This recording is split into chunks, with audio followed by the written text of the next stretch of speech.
over these years. And I will start by speaking a little bit about the UNGC, the United Nations Global Service Center. So Arnali and I are working, both of us, for the UNGSC. The UNGSC is the logistic base of the UN. So what we do in the logistic base is to provide the services to the blue helmets and the peacekeeping missions all over the world. Please, can you mute yourself? Otherwise, I cannot I cannot focus. Thank you. So we have two offices, one in Brindisi and the other one in Valencia. And we do all the logistic related activities in the UN system, including like the most important is the supply chain service. So we are hosting all the vehicles, food, materials, containers, everything that is shipped to UN peacekeeping missions.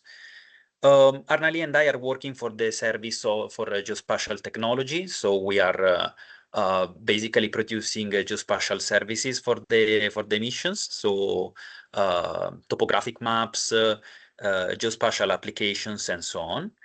And then there is another service about the trainings and conferences. Those are specifically tailored for military personnel of the UN, so the blue helmets, or also diplomatic staff. So you can see, like, we call them clients, but basically all the peacekeeping missions that we are serving, they are all over the world. There are many in Africa, but there are some also in Europe and in Asia as well. And as well, there is one in South America too. So there are plenty all over the world, and we are producing topographic maps for them. So just to spend one word about the history of topographic maps in the UN. So those are military maps that we are producing. They are used by the peacekeeping personnel to know more about the territory, to plan tactical operation, to protect the civilians and do patrolling of the different roads. So basically to ensure safety of the local population. And in the past, we were using private information. So we were editing all the data in private databases, but it was quite costly as an operation, and also it was hard to maintain the data. And that's why we established UN Maps. That is basically using open data for the production of the maps, and in particular OpenStreetMap. Arnali will tell you everything that you need to know about OSM. So just to go very quickly through the different challenges that we have when producing maps as the UN, we have lack of base and topographic data, obviously. So there are remote areas of the world that are not covered by commercial providers. Then we have the lack of operational data. So in traditional providers, we cannot visualize operational information that we have instead in our private databases. We have an issue also with authoritative boundaries. So we have to adhere to the borders that are agreed by the international community, and this data has to come mandatorily from UN member states and from the UN assemblies. And then we have the same also on for the geographical names. When we see names on commercial providers, we can maybe see sometimes spelling in different alphabets. And I mean, typically every city, every geographical name has an official source that is decided by the representing mission in the General Assembly of the different countries. So we have to be careful about, let's say, these politically sensitive topics as borders and official names. So that's why we created UN Maps. UN Maps is an application that tries to solve all these issues, and it uses OpenStreetMap information for the base map layer in data, and we overlay on top of it private information like the security and the operational information. So we do have like several services, but long story short, it's similar to Google Maps, but for the specifically tailored for the UN personnel. And it is used in different fields, as I was mentioning, patrolling and planning, but then also to set up humanitarian camps, the logistics. Some of our maps are used also in the reporting in the New York headquarters, and also security and groundwater exploration. So for a whole bunch of services, we have to leverage geospatial information. So we decided to create the UN Mappers community. This is a community of volunteers. We have over 6,000 members, and hopefully you can join us in the future events. So what we do is to produce geographic information altogether. And the community is composed by several stakeholders from the GIS community of the UN, but then we have also local communities in Africa and Asia. And we have academia, so we do many trainings and activities with university professors and high school students, university students, and so on. And we do activities also with national cartographic agencies, so capacity building for offices of the member states. So the way that this works, and basically what you will be doing with the guidance of Arnali, it's basically to access a collaborative platform in which everybody of you will get one small square for themselves to map. You will visualize satellite imagery, and on top of it, you can trace geographic information, so vectorial data, and Arnali will show you exactly step by step how to do this.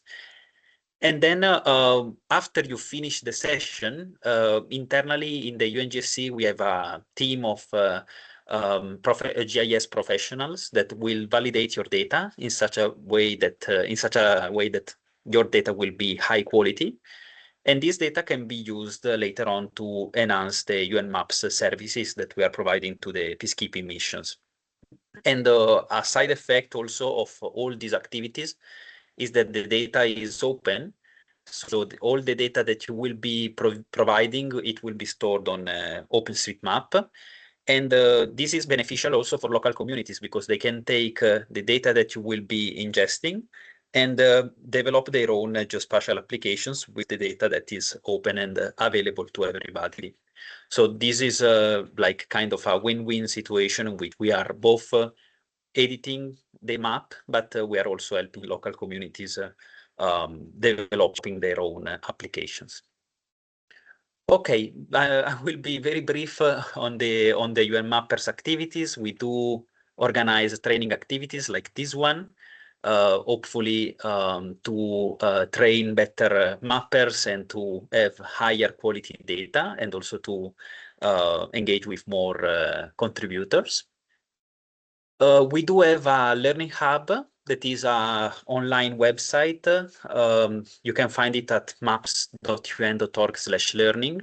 And in this website, you have to log in and you can access for free lots of courses about OSM editing, but also QGIS.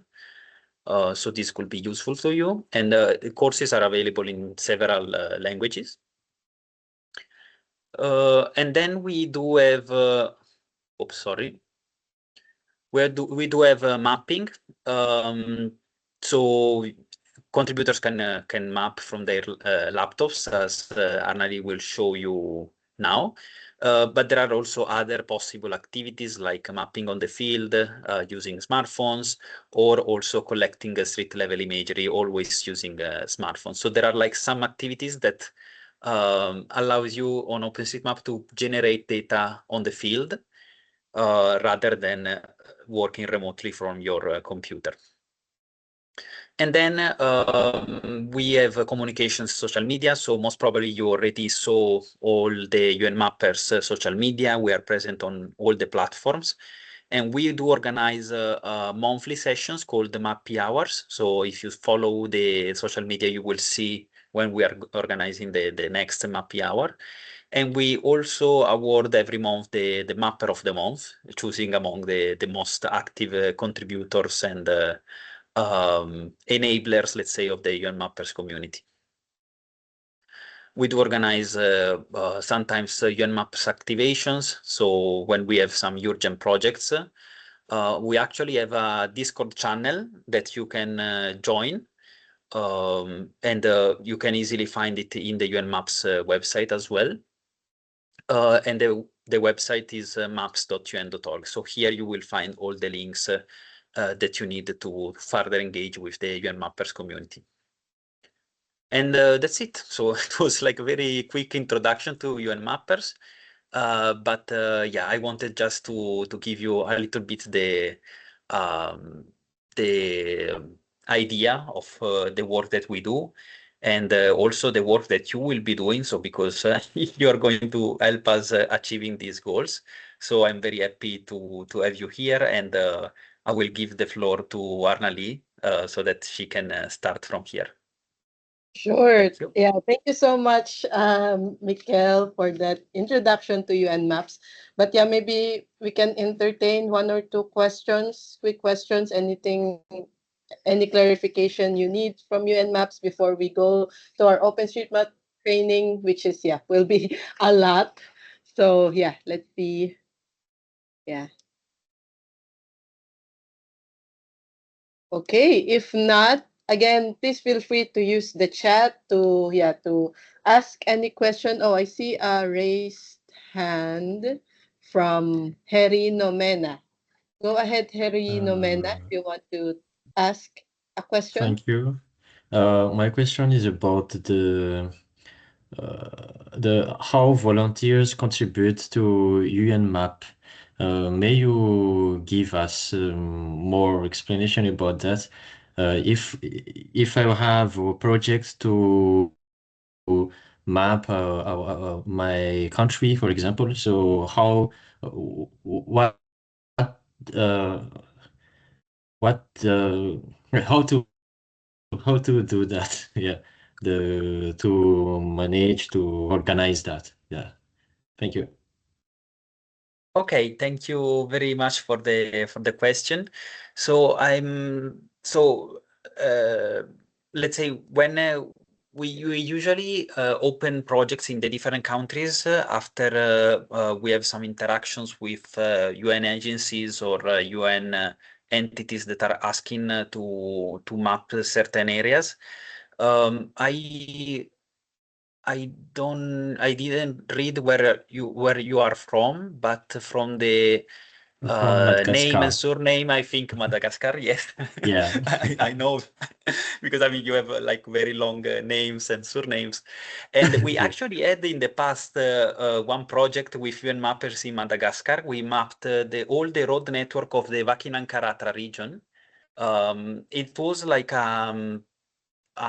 it was a collaboration with UNESCO because they wanted to compute the walking time distance, let's say from villages to schools.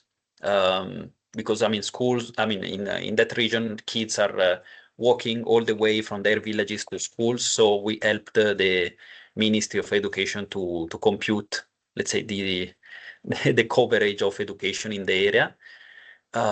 So that's usually how we create projects. So one issue that we have, as you say, is like, okay, what if a community wants to map their area? Um, I mean, we welcome contribution from everybody and everywhere.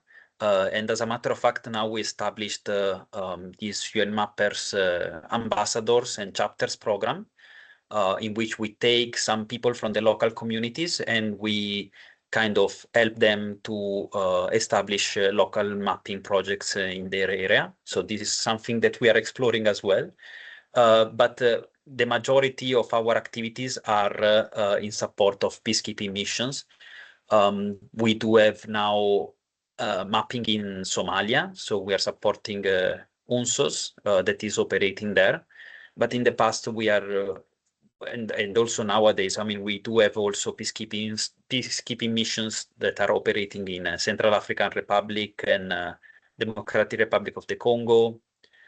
So sometimes we do have projects also in those countries. But yes, the way in which local communities can support in their areas of interest is something that we are actively exploring in UN Mappers. But thank you for the question. That is a very, very meaningful question. Okay, over to Arnali.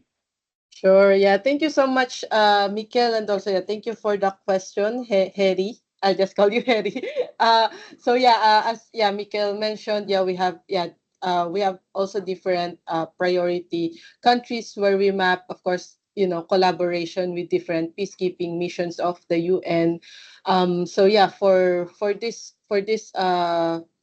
mapathon or for this mapping training, we will be mapping Somalia. And yeah, Harry asked a question like, how do we contribute? So yeah, you can contribute to UN Maps through mapping with us. And yeah, I'll show you how. So UN Maps mainly use the OpenStreetMap, missing either, OpenStreetMap platform, which is, yeah, I'll share with you more later. But yeah, I want to see a show of hands who here it's your first time to hear about OpenStreetMap, or it's your first time to hear about OpenStreetMap because of this training or because of UN Maps. Anyone here who's very, very new? Yeah, we see a hand there. Welcome to the club. Yes, we love new mappers, and yeah, we love new contributors in OpenStreetMap. So yeah, just a little bit. Those who already know about OpenStreetMap, of course, you know these things. And thank you for being with us today. But yeah, bear with us as we talk about the basics of OpenStreetMap. So OpenStreetMap, or OSM, is the largest crowdsourced project to map the world. So yeah, it is built by a community of mappers that contribute and maintain geospatial data. You can think of it, or maybe you'll think of it of, okay, yeah, so OpenStreetMap, it's a map. What does it do? In a technical point of view, it's kind of it's a database. So we add map there.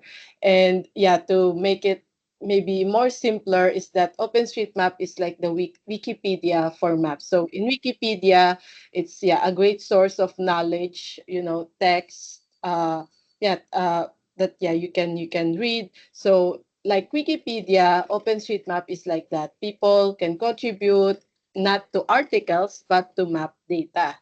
So yeah, OpenStreetMap is free and open like Wikipedia.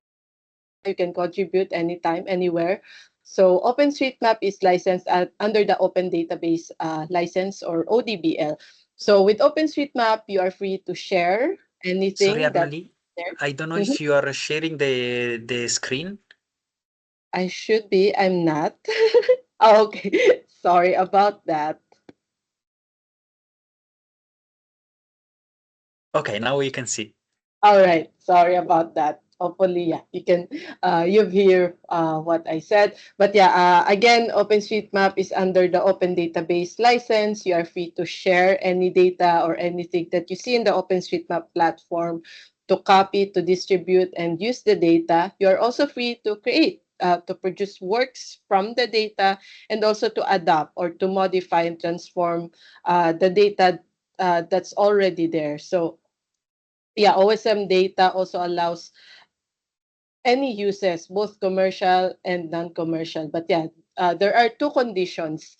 So the first one is, you have to attribute. So that's also under the ODBL, that you need the data belongs to the community or belongs to the contributors who contribute the data. So you must bear, or you must give attribution to the OpenStreetMap contributors.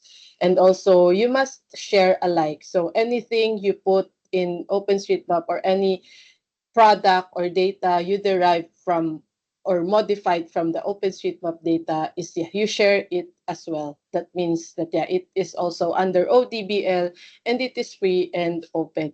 So that is why we don't derive any information from Google Maps, because yeah, it's not compatible with the OpenStreetMap data license. So it's either a local knowledge, a survey that yeah you can put in OpenStreetMap, or yeah from satellite imagery or remote mapping. So through OpenStreetMap yeah is a free and open source software. You can it produces open formats, and also yeah the content is also open. And just to clearly really emphasize that yeah OpenStreetMap, unlike unlike Google Maps, unlike maybe ArcGIS or ArcMap, which is also mapping and map data, really OpenStreetMap is fueled and powered by the community, like Wikipedia as well. So yeah, this database is fed by a community composed of volunteers, even private and public companies, nonprofit organizations, a lot of humanitarian actors as well. And as of now, there's about 10 million registered users in OpenStreetMap.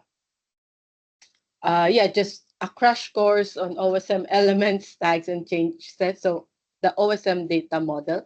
So yeah, OSM objects, there are three OSM objects. So nodes, which is a point of space. You can also, think, if you have a GIS background, you can think of it as a point, or as a one thing. And yeah, it has a coordinate. And a way, it represents a linear feature or a line, which is and also polygons. So ways in OpenStreetMap can either be a line or a polygon, or an open way or a line, or a closed way or a polygon.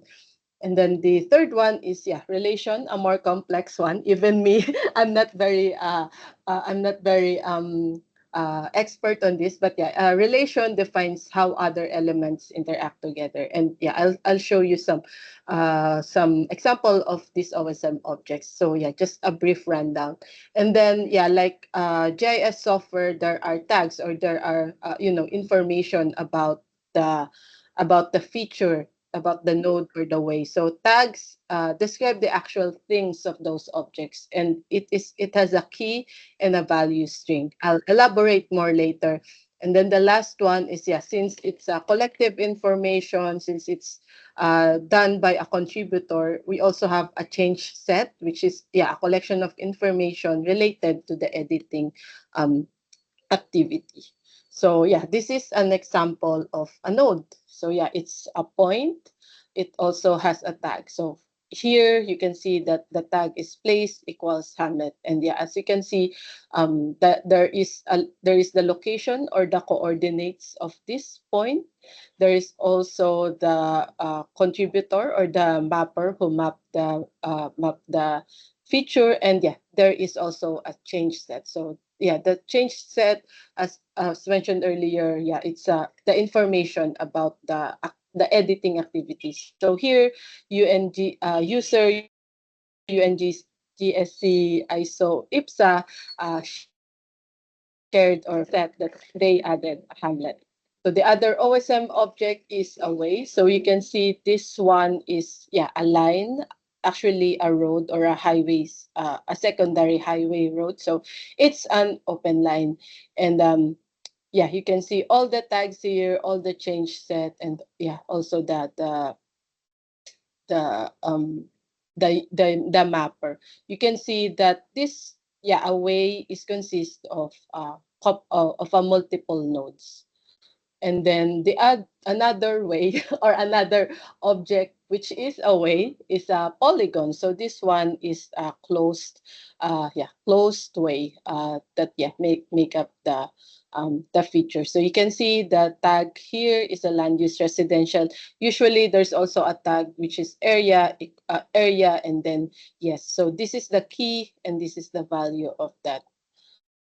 And this is the relation, a more complex object in OpenStreetMap. So as you can see here, the feature is a natural scrap. So you can see it's a polygon, but with kind of with a hole, or like there is an inner kind of inner polygon or inner things inside that make it make it a multi-polygon. So yeah.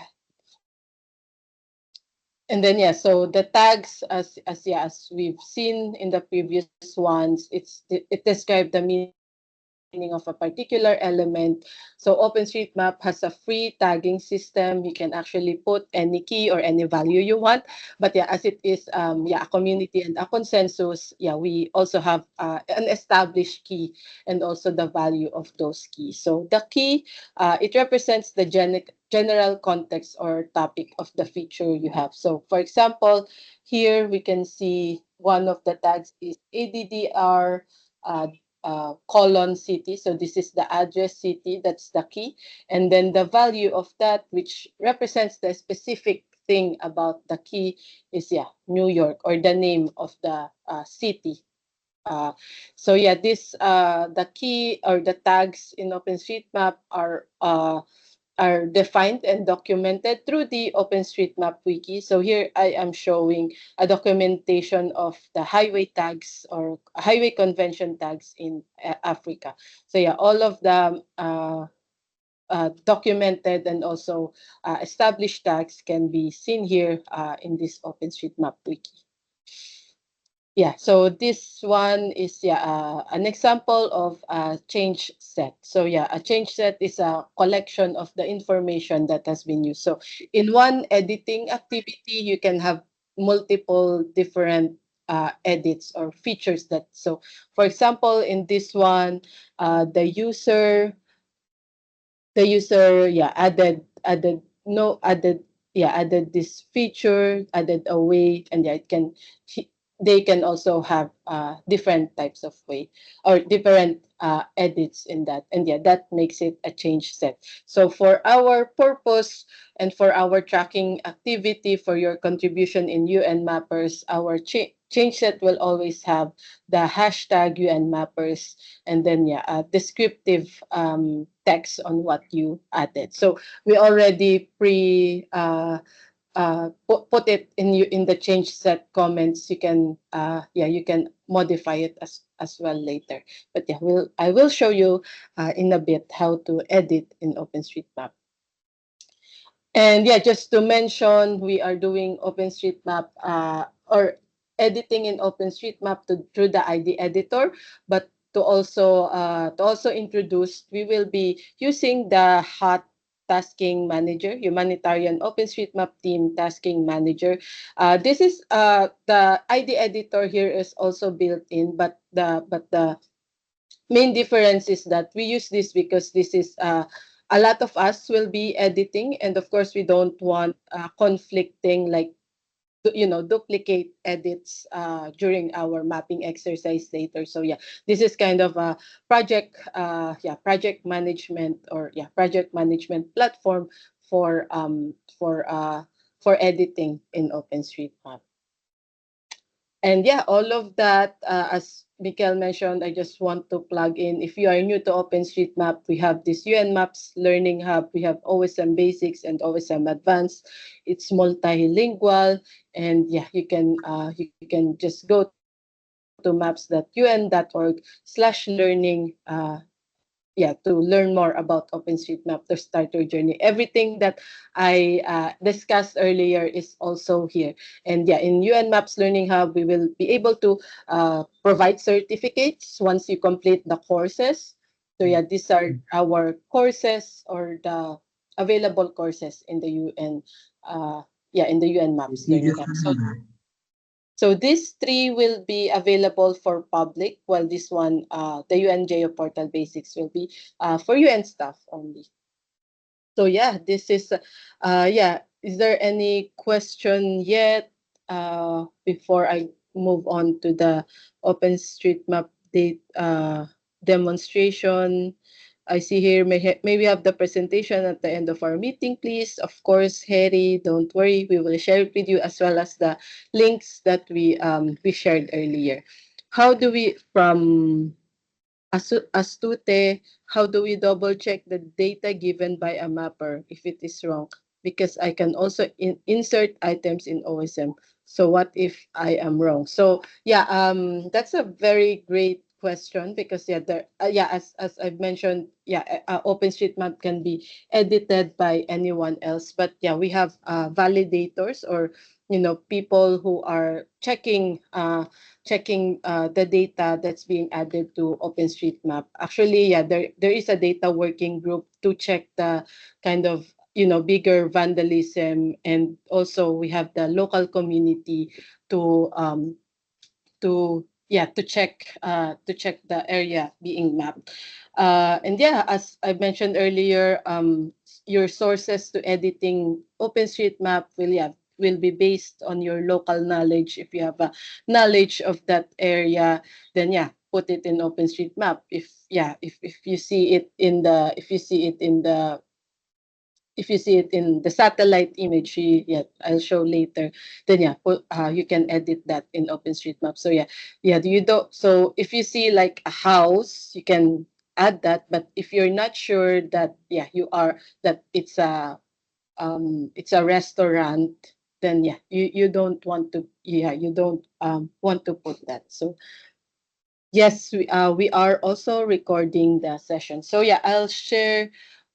So now I'll be demonstrating about OpenStreetMap ID editor. So again, there are a lot of OSM 8 editors.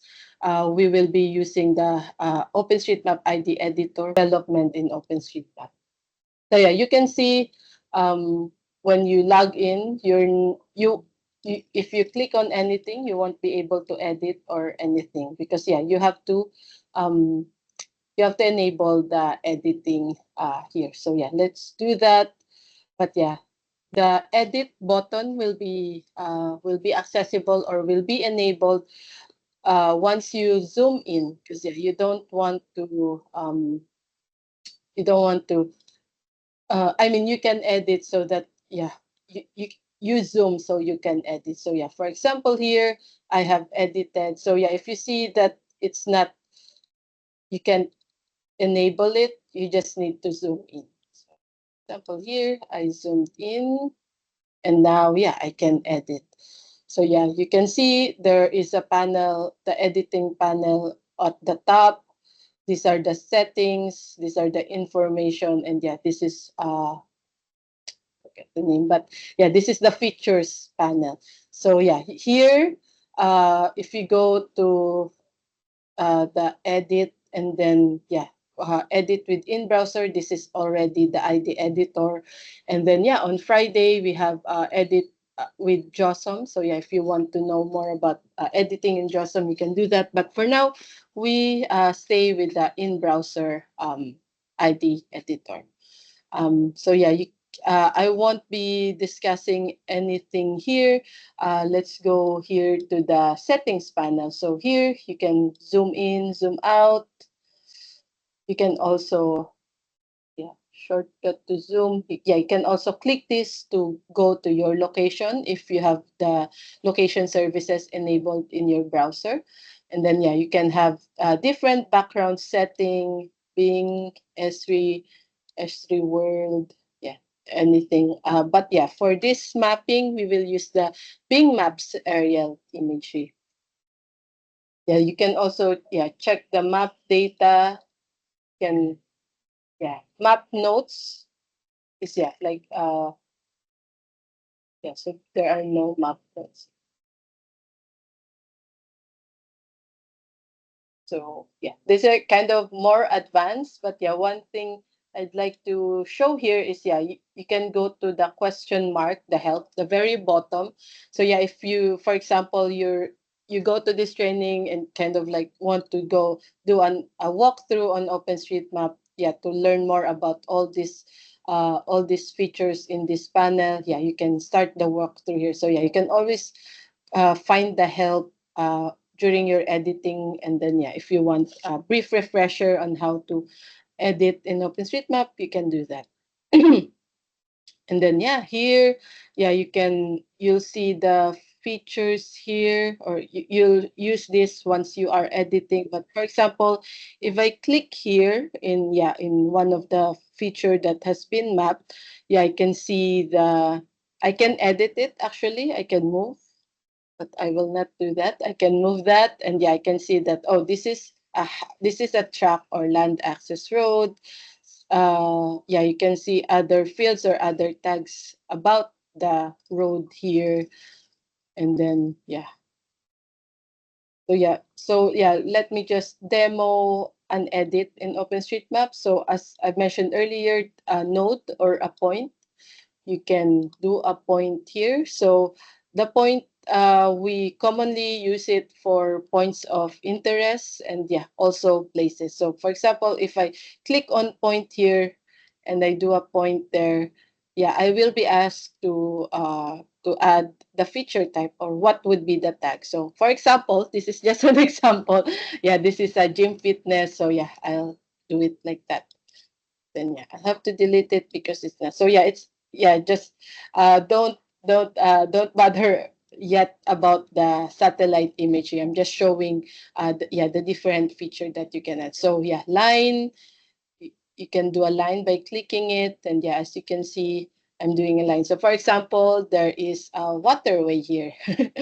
So yeah, for example, this is a waterway.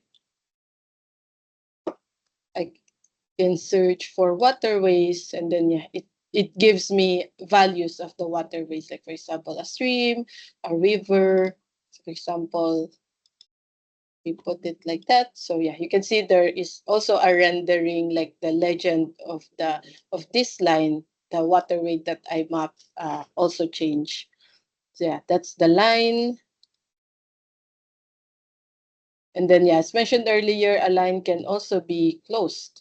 So, for example, the feature that we will be mapping, the barriers.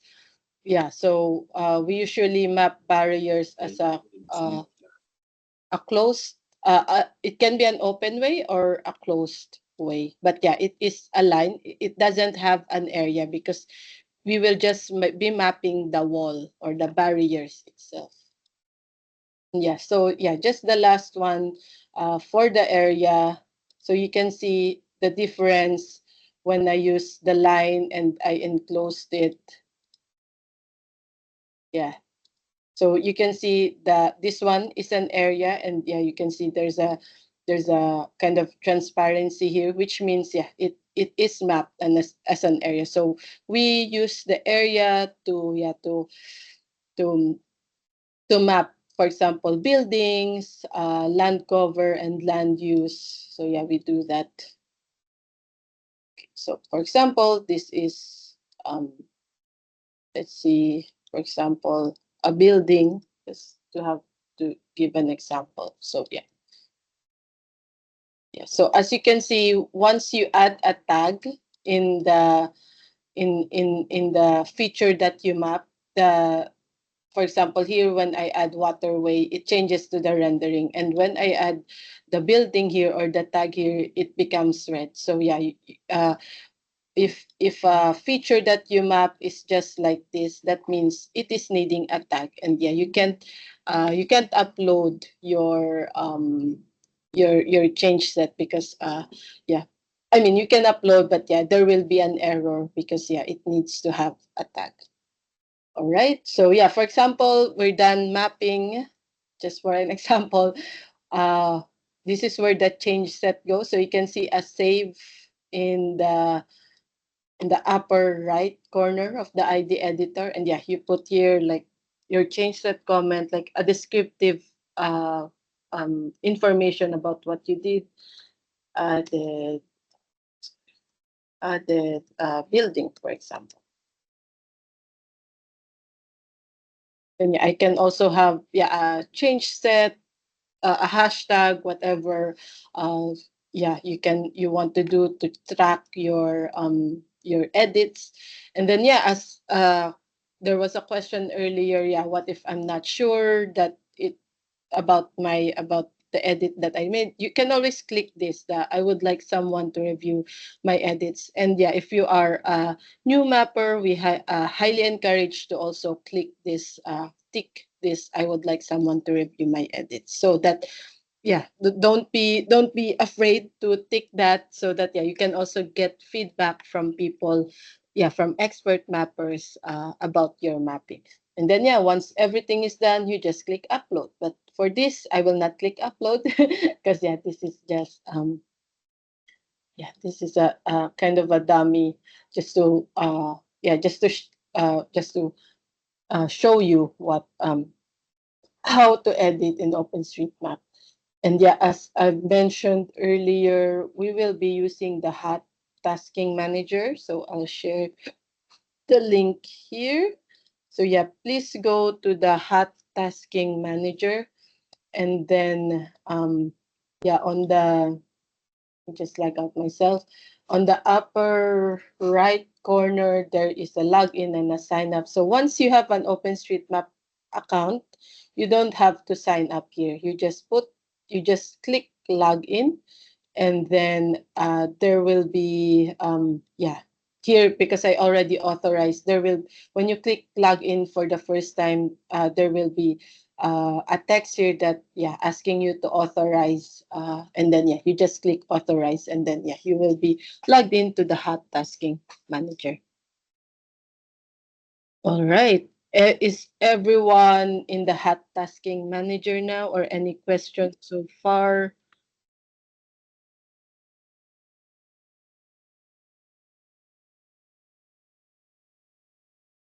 Okay, Angela, everyone can hear me? Mikel? Okay, yeah. So yeah, I can hear you, yes. all right. So yeah, Angela said she didn't.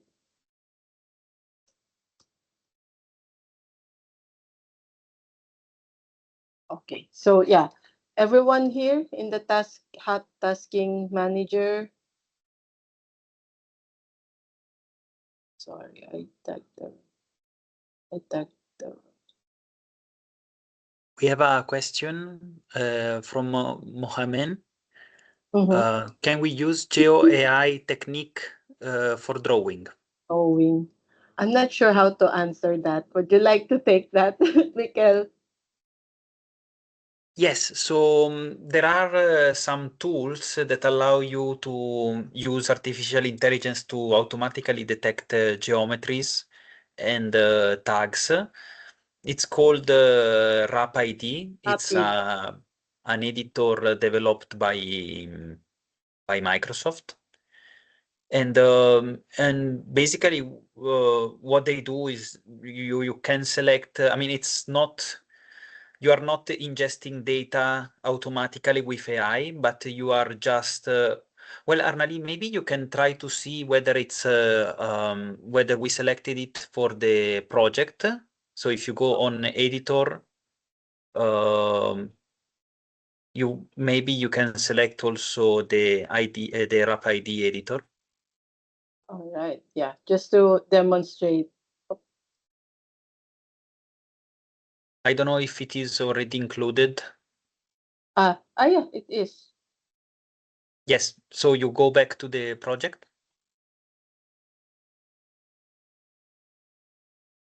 Yeah, so for example here, so yeah, thank you, Mikel. Uh, move go on from this. But yeah, I'll show with you later.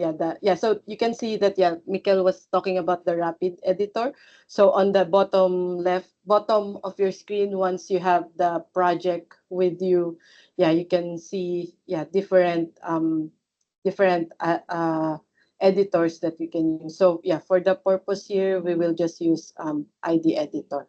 But yeah, let me just go back, rewind to the hot tasking manager. So yeah, once you are logged in, you can see, you can explore your project. So for our project, it will be, my gosh, I forgot the number of the project, but yeah, it will be 39672.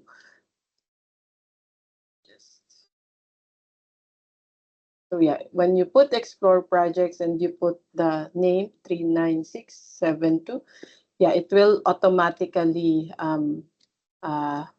search it, and then you can add here. But yeah, just to also give you some intro about that tasking manager, you can have different difficulty level. You can choose which projects to map and project to validate. So yeah, just to note that yeah, for newbies, you can validate yet, as it yeah takes time, experience to validate. So yeah, projects to map, then yeah, any project status, and yeah, the more filters, yeah, just more advanced filters. You can choose what kind of feature you want to map. So here is a road, this one is buildings, this one is waterway, and then yeah, we have land use and what's this other.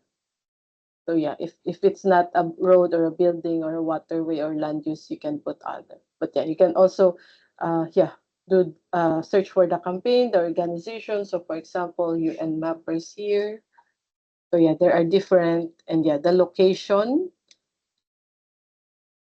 So yeah, take note that yeah, these are yeah the projects or organized editing projects that have been uh, created through the tasking manager. So yeah, for example, yeah, please go to project 39672. Yeah, thank you, Mikel, for um, sharing the link. So yeah, I'll go there so you can see when you click on the project, when you click on that specific project, you will see the title of the project as well as yeah, some introduction here about the organization, for example, UN mappers, and yeah, why, what we are building, what we are mapping. And yes, a lot of and also yeah, the what feature we are mapping here. And if you click read more, yeah, it will expound the description of that. And you can, so before you map any projects in the tasking manager, yeah, it's mandatory to yeah, to really read thoroughly the instructions so that yeah, your editing will be guided. Yeah, so here we provided general instructions. So here we are mapping residential areas and also villages and barriers. So yeah, yeah, in peacekeeping mission, we want to locate human presence, and yeah, these features yeah will help us yeah locate people on the ground. So yeah, yeah, at first we will be using the Bing Maps imagery, so it's already defaulted here. Yeah, so if you see, yeah, I'll show you the imagery of offset later. So yeah, we hope that you don't over extract. So yeah, important here to remember is that yeah, we will be the final product we will be producing is 1:50,000 topographic maps. So yeah, we are not mapping individual buildings like shown here. Yeah, but yeah, we are more on the topographic features, yeah, like the land use, the roads, the waterways network, boundaries and everything. So yeah, but yeah, specific in this project, just residential areas, villages, and yeah, barriers. So yeah, for residential areas, we will use the land use equals residential. So yeah, if you see, yeah, if you see like a residential area like this, you yeah, you map it as an area, and then yeah, the tags are already on default for this mapping as well. We also want to map places. So places are mapped by adding a note in the center of residential areas. Sometimes also, yeah, the most what do you call this? The most dominant feature, like a very tall building, because yeah, sometimes it can usually be yeah, like the a place of significance in that place, so we can do that. And then yeah, for this we are mapping, for example, a locality, so that's a name place without a population. An isolated dwelling, yeah, the smallest kind of settlements, only 1 to 2 household. And then hamlet, most common in our mapping area, but yeah, just to this is a bigger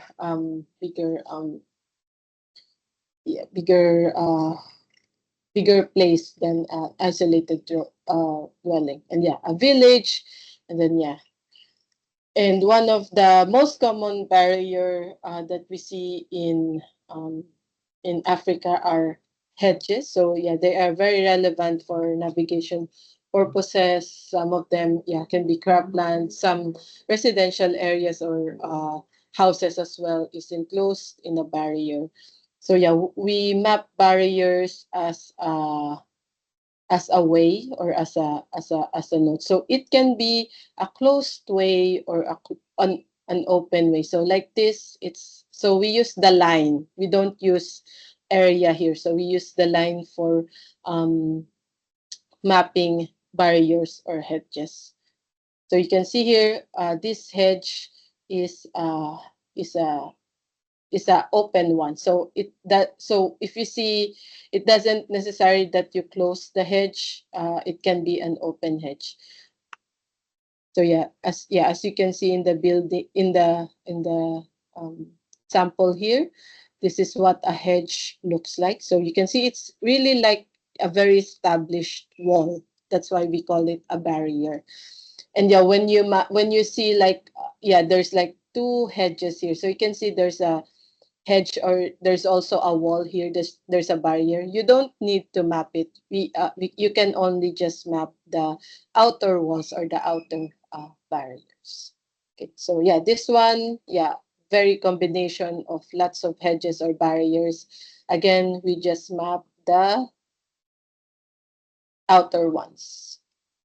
Or the very outer hedges here. Okay, and yeah, our change set comment will be of course putting the UN mappers. You don't have to worry about the change set comment since we defaulted it. So let's try here. I wanted this, but someone already got it for me. So yeah, let's try here, hopefully. So this area that we will be mapping, Mikael mentioned, this is very rural, so there might not be a lot of thing to map here. So yeah, for example here, when you uh select a task to map. So yeah, in the tasking manager, you will be selecting a task to map, and you can see a purple area here. So this purple area is the task you are assigned to. So everything inside that purple area, that's what you will be mapping. So outside of that, you don't need to map because some people might be mapping in that area. Oops, so I think this is so I just like what we did earlier in the ID editor. Oh, sorry, I forgot to show you. But there are a lot of editor. Again, for now, let's just use the ID editor. The question about using AI, you can use the rapid editor. But for this class or for this training, let's use the ID editor. So you can just click it, and then choose a thing to map or a task to map. I see there are lots of people who are mapping now. So again, you only map what's inside the purple area. There is also do not edit outside of this area because other mappers would be mapping there. So you just survey the area. Again, we will be mapping villages and barriers. If you see a barrier or a hedge, feel free to map that. So I'll be just for example here, let us hopefully we see an area or at least a barrier. Looks like there's no barriers here. So there are some very small kind of barriers. You don't need to map that. Again, important to remember here is that the product will be 1:50,000 topographic map. So we don't require you to edit such a very small, because you can see here 45. yeah, it's less than 45 meters. Yeah, just only 20 meters. So yeah, it won't be shown in the topographic map. Yeah, unfortunately, looks like there are nothing to map here. So yeah, someone is mapping the very first one on the top. I actually saw a thing to map there. So yeah, there's a barrier there. So yeah, I'll just don't don't follow me. I'm napping outside of my area, but yeah, just to show you since I don't see. Yeah, again, you use a line there, and yeah, you map the barrier, only the outer ones.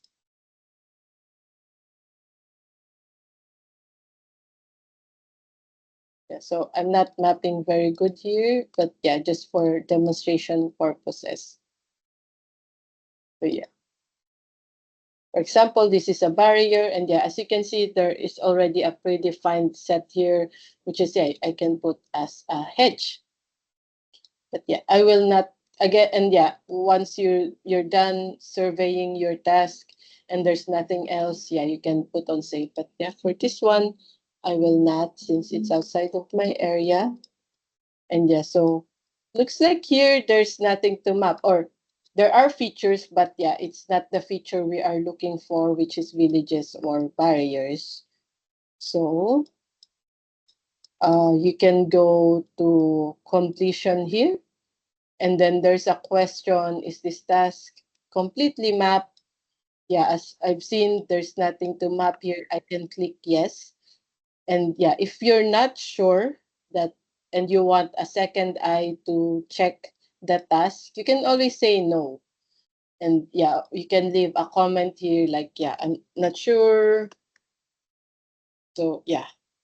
Or sometimes there is a cloud cover. There will, since yeah, we're using satellite imagery, sometimes there will be cloud cover, or sometimes it's very blurred, like you can't really see.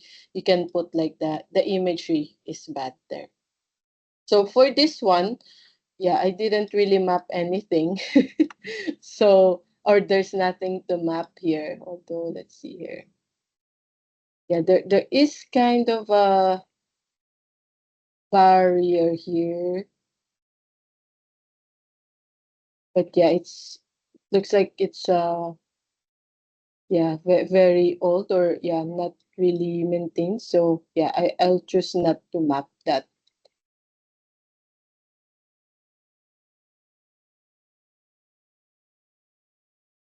So yeah, is this task completely mapped? Yeah, you just for me, yes. So yeah, I'll just click on yes, and then I will submit the task. And then yeah, I can go on to the next task. Let me just check. I think I did. I had a okay, this one. So I checked this already. So yeah, I'm also for sure. Yeah. So this one already checked this. So yeah, I can see, yeah, there is a barrier here or a hedge here. Again, you don't need to, there is a common mistake. Some people, yeah, I saw there are new mappers who will map a barrier, but this part only. So yeah, I was validating. Sometimes they just map this part. 'Cause, yeah, it looks like a cropland, but yeah, not really. It's not a barrier. You can see there's not a lot of walls here. What we want to map is these walls or this barrier. So yeah, please yeah, be careful on mapping that. It can be tricky, I know, because yeah, you can see this is like it look like our brain is saying, oh, this should be mapped because yeah, it looks like a cropland that yeah has a barrier there, but yeah, not really. So yeah, let's map the outer part.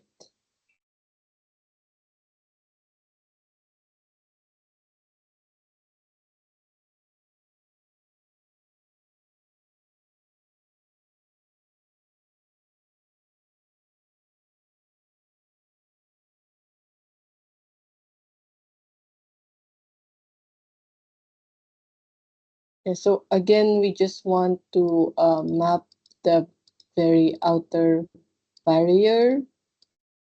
So you can see here, there's no barrier, so I'll leave it at that, but then I'll continue on this one. So yeah, again, barriers can be open. You don't have to enclose it. Make sure to also not overlap with existing feature, because yeah, in real world they're really not overlapping. So yeah, again, when you're finished mapping, you just double click, and then yeah, you can see the tag here for the hedges and barriers. Unfortunately here, I'm not sure if there's any places or villages. This can also be tricky. You see, you feel like it's a barrier, but it's not really. It's like a bush. So yeah, we don't map that. Any questions so far?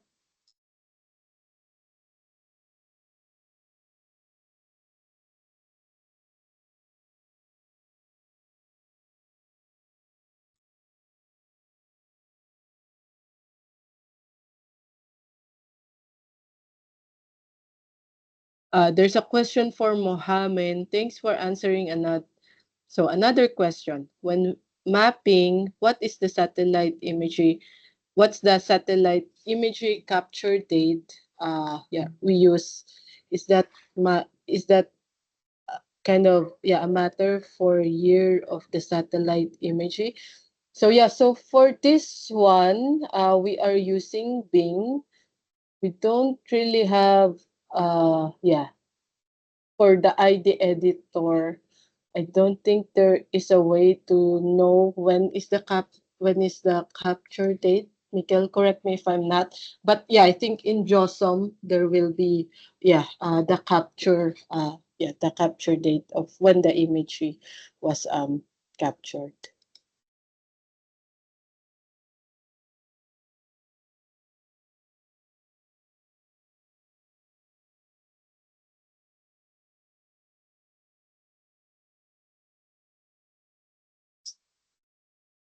For example.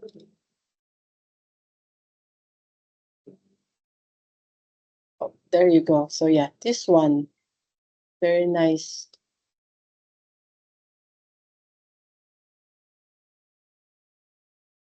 Yeah, so if there is no barrier or village or the places like a hamlet or anything, you can just leave it.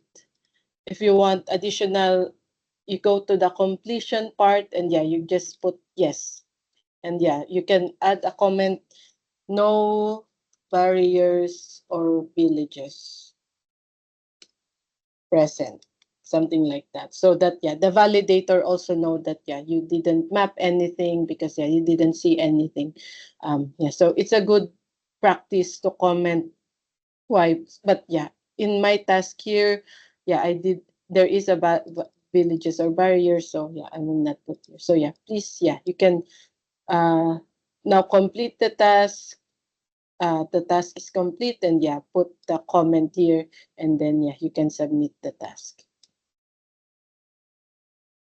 Okay, so now I am, for example, I am done editing here. Let's just double check. So I want to submit the task, but see, when I go to completion, I click yes, I cannot submit the task because there is a missing process. You have to save or upload your change set or the thing. So if you don't save or upload anything you mapped, it will not be counted, or it will not be shown in the OpenStreetMap. So please always make it a habit to upload anything that you map there. Just click this. You can see I have a change set comments with the UN mappers, and also added modified settlements and barriers. You can leave it as that, and then I upload it. So it may take time for it to be rendered. Sometimes it's in just split seconds, but yeah, you can once you see this, you just edited OpenStreetMap. For those who are new, yeah, you just edited your first OpenStreetMap edit. So yeah, you can see here, nothing, no changes to save, and yeah, the submit task is already enabled. So yeah, I'm just gonna have a super quick look again for this task before I close it.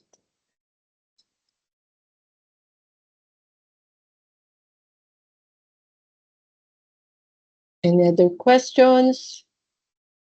So I'll have like another like pointer to reminder. So I shared with you earlier, you just the task you will be mapping is just what's inside the purple area. So what if, for example, this, although it's not sure if this is a barrier or not, but for example, let's say this is a barrier, but you can see like some of the parts of it didn't is outside my task already. So what you will do is, of course, you map what is inside, and you just leave like a very small just like right after the purple line here, so that the that the next mapper would be able to continue it here. But sometimes I just edit it. But a good practice is to not ed to not just to really map inside your area. Okay. Yeah, you might see other things that you might be tempted to map. So for example, here there is like a road, which kind of looks like a waterway, just intermittent. But make sure the project, we are just asking to map barriers and uh, places or residential areas. So um you can you don't need to map that. So once the task is complete, you just click submit task. Any questions so far? We are nine. For me, it's 9:15, which is 75 minutes. So we have 90 minutes. We have 15 more minutes. Thank you so much for mapping with us. So while you map, or if there's no questions yet, just some legend, or just some legend here. As you can see, those with white is available for mapping. So if you're a new mapper, or intermediate mapper, you can map anywhere you want. You can see there have been or there have been tasks which is in blue already, which means they are ready for validation. So that's the data quality monitoring. So we have validators group who will be checking this, and once it is validated by a validator, it will turn into green. So kind of like, let me just share with you this one. So we did a mapping in I think this is Beled. So as you can see, once the whole project or the task is done, it's gonna turn into green, and we will archive the process. Other things, more mapping needed. That means like when a mapper closes the task, and then it turns to blue, which is ready for validation. But when the validator or the data quality checker check it and saw that, oh, there are still some features to be mapped here, so they can tag it as more mapping needed, and it will turn to yellow. Okay. Locked. You can see a keychain here, or a padlock here. That means someone is working already in that task, and you don't you can select other tasks.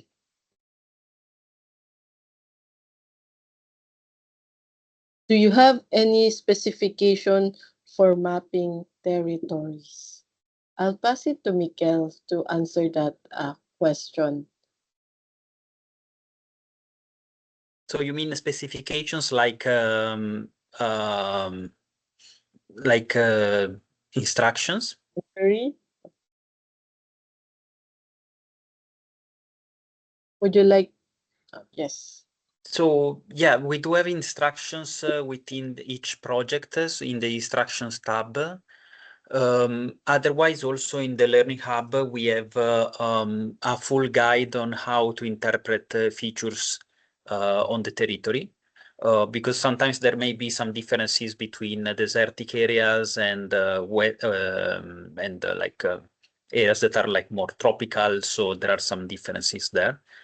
But yeah, you usually find all the instructions in the instructions tab of the project. I can answer also Harry about the creation of the tasks. So only humanitarian organizations can create tasks and projects on the tasking manager. Although there are like some other versions of the tasking manager, although it's not the one by hot, that allow you to create tasks. One is teachosm.org. That and then there are like, I mean, the code is open source, so that you may find the different instances of the tasking manager also that allow everybody to create projects. But as a general rule, on the hot tasking manager, only humanitarian organizations can create such projects.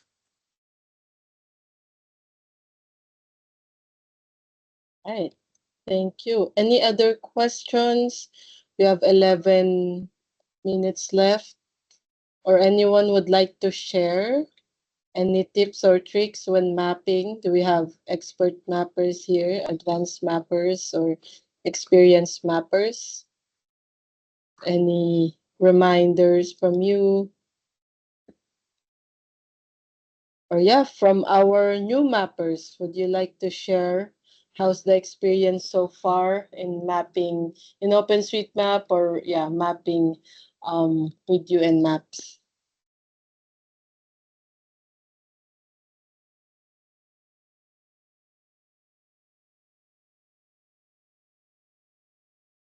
Spencer? All right. So while you are mapping, let me just give some reminders. So we did the ID editor training here. You can find more.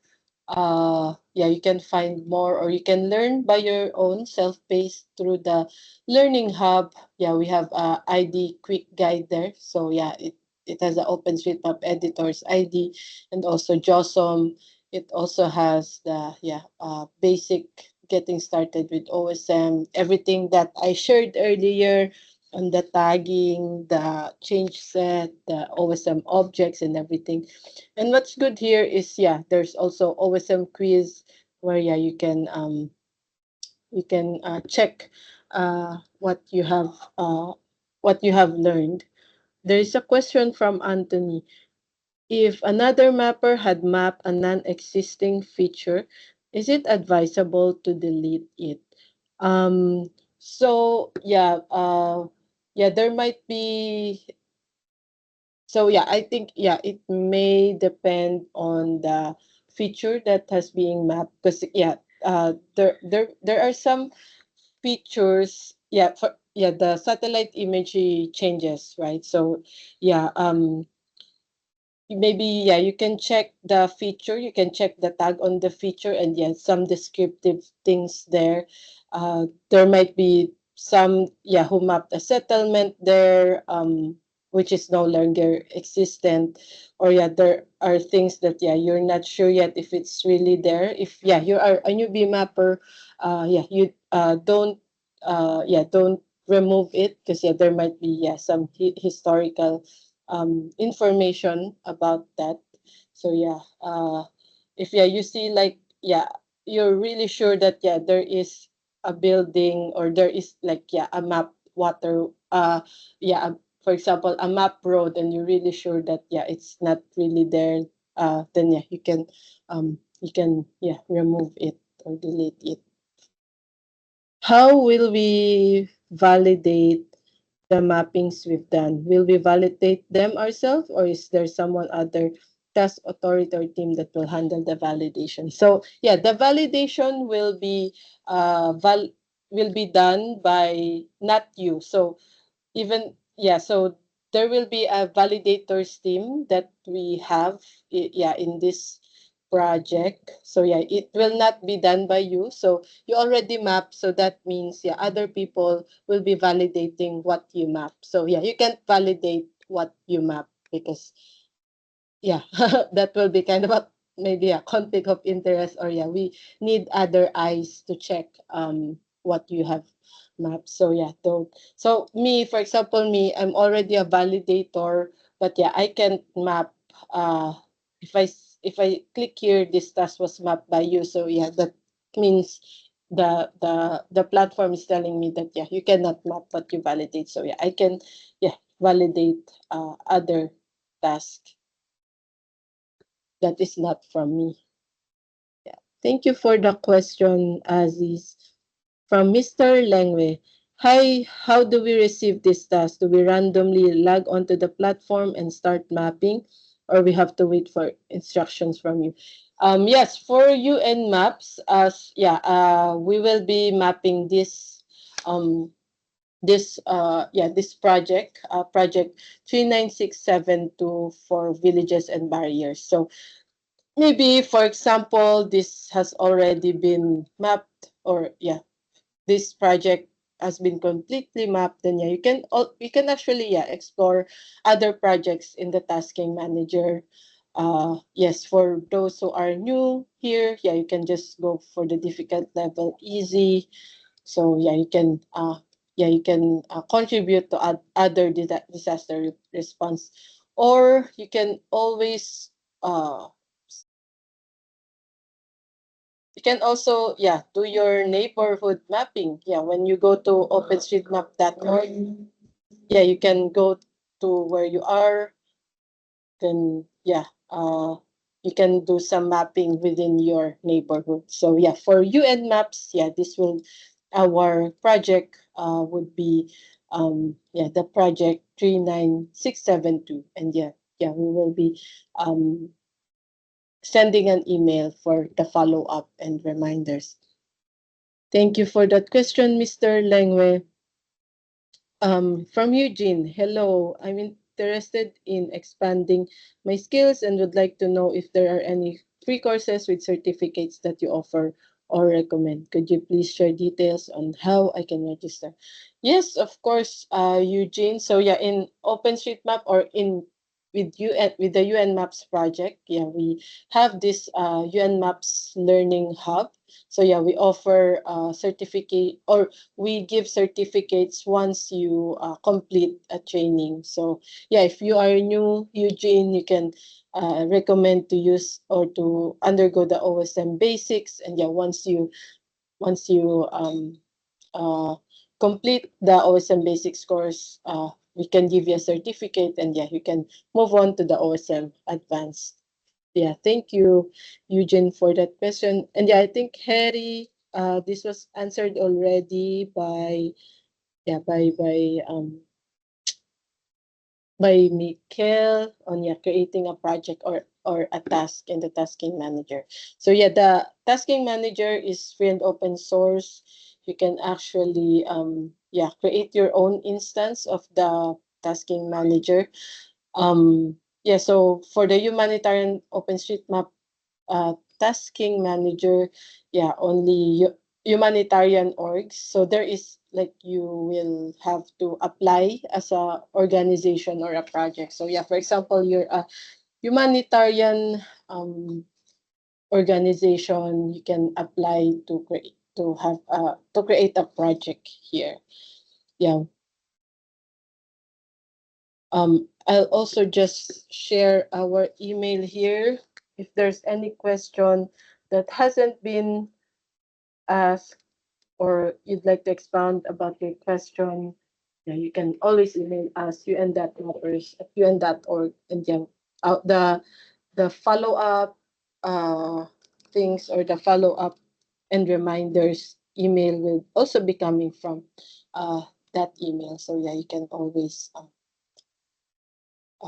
email that question. So we only have 2 minutes. 2 minutes before we go. So yeah, I'd like to take this opportunity to thank each and every one of you. If you are a new mapper, welcome, welcome. Thank you for joining us. So yeah, I hope you learned. I hope you enjoy learning. I hope you will continue mapping in OpenStreetMap. If you have any questions, always feel free to use the email that we shared here, and also yeah, join us in Discord. So yeah, if you have any question, yeah, feel free to join our community in Discord, where yeah, you can chat with us, you can chat with the UN Mappers community. Yeah, we have a very welcoming community, and yeah, if you have any questions, feel free to always ask them. Yeah, there's no such thing as a very newbie question. We welcome any question that you have.